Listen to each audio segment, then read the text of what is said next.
3.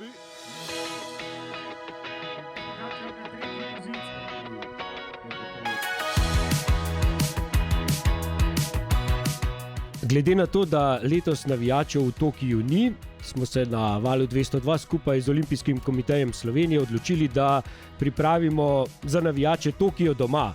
Tako da se bomo selili iz kraja v kraj, v 16 dneh bomo na 6 različnih lokacijah. Meni se zdi zelo lepo, zelo dobrodošlo. Vesel sem, da je izbrana ta lokacija kot prva ta navijaška cona, če temu tako rečem, da se malo umirimo, pa v miru pogledamo tudi nastope predvsem naših športnikov.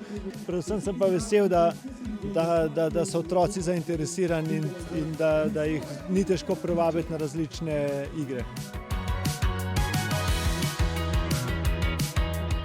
Športni izzivi na Olimpijskem festivalu so zelo zanimivi za vse generacije, vabljeni otroci, starši, dedki, babice, da se z nami razmigate.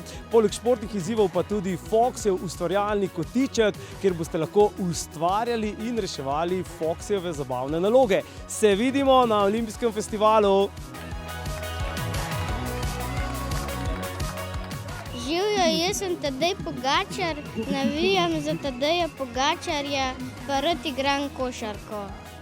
Prišli smo pogledati dogajanje na Bledu, pa seveda navijati za našega šampiona Tadeja Pogačarja.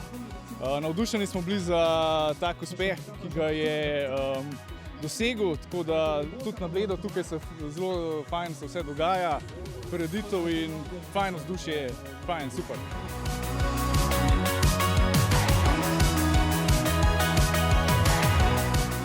Ja, če že nismo na prizorišču olimpijskih iger, mislim, da je tole druženje z navijači po Sloveniji nekaj povsem druga izkušnja, kot pa če povezujemo program iz ljubljanskega studia. Torej imamo tisti pristen stik z vsemi tistimi, ki jih zanima šport, ki jih zanima narava, ki jih zanima konec koncev tudi radijski eter in moram reči, da v tem res neizmerno uživam.